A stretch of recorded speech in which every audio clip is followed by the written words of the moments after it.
সালামু আলাইকুম নমস্কার। তো কিতা কথা আপনারা আশা করি বালাবালি আসুন। আজকে মাননীয় আসামের মুখ্যমন্ত্রীজির মুখে থাকি মানে নতুন আকারের আপডেট আইয়া পাওয়া গেল। মানে এই কয়দিন তো আমরা এই 10-15 দিন কোনো আপডেট পাইছি না।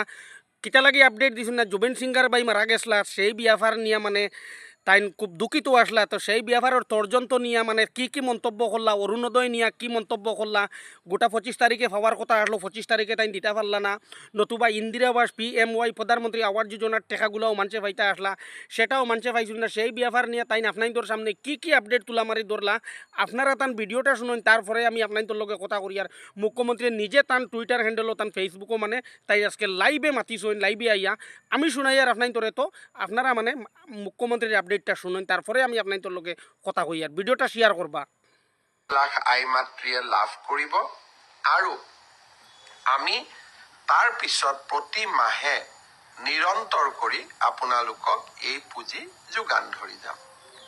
ঠিক সেইদৰে নিযুত মইনাৰো আমাৰ অসমৰ প্ৰায় 3.5 লাখ ছাত্ৰীয়ে এইবাৰ নিযুত মইনা আঁচনিৰ সুবিধা লাভ কৰিব।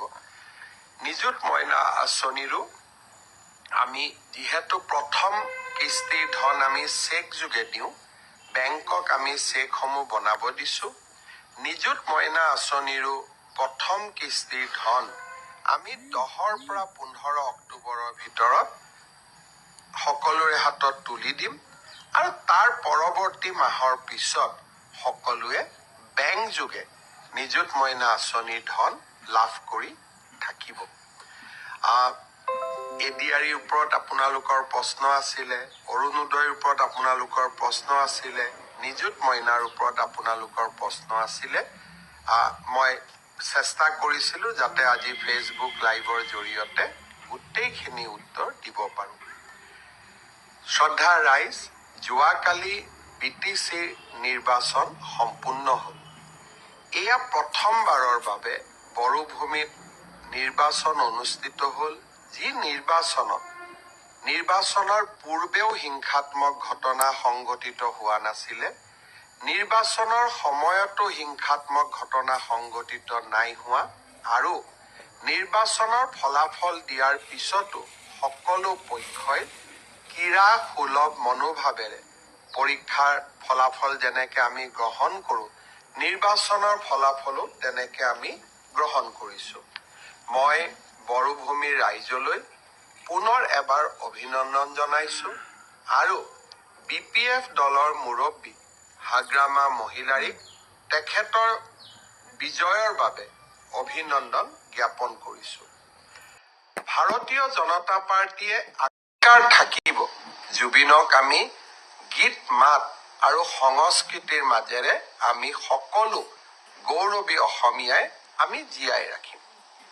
জুবিনৰ ঘটনাৰ ন্যায় লাগে, ৰাইজৰ দৃষ্টিত আৰু বিভিন্ন পুলিচৰ হাতত অহা নথি পত্ৰৰ দৃষ্টিভংগীৰ পৰা শ্যামকানু মহন্ত, সিদ্ধাৰ্থ শৰ্মা আৰু কেইবাজনকো আমি বহুত কথা সুধিব লাগিব।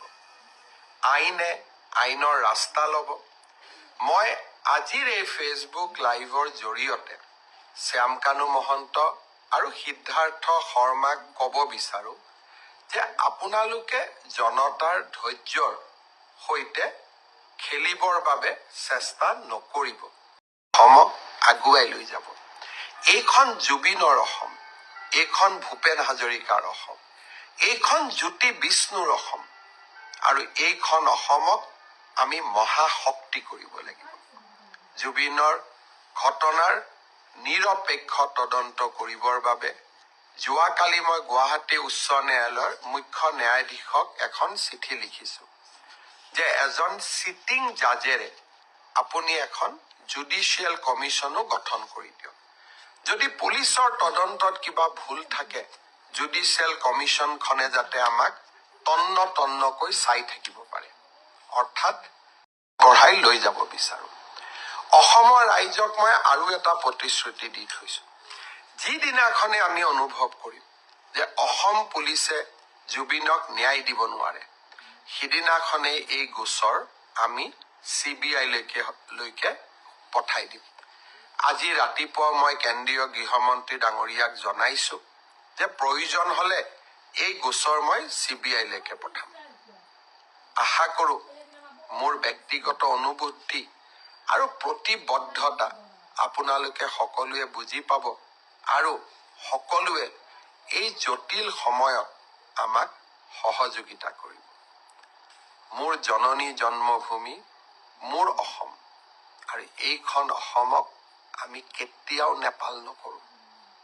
এইখন অসম সদায় বিকাশৰ গতিৰে আগবাঢ়িব, আৰু যিসকলে অসমখনক নেপাল কৰিব খুজিব তেওঁলোকৰ লগত মোৰ ৰাস্তা নিমিলে, আৰু তেওঁলোকক জীৱনৰ শেষ মুহূৰ্তলৈ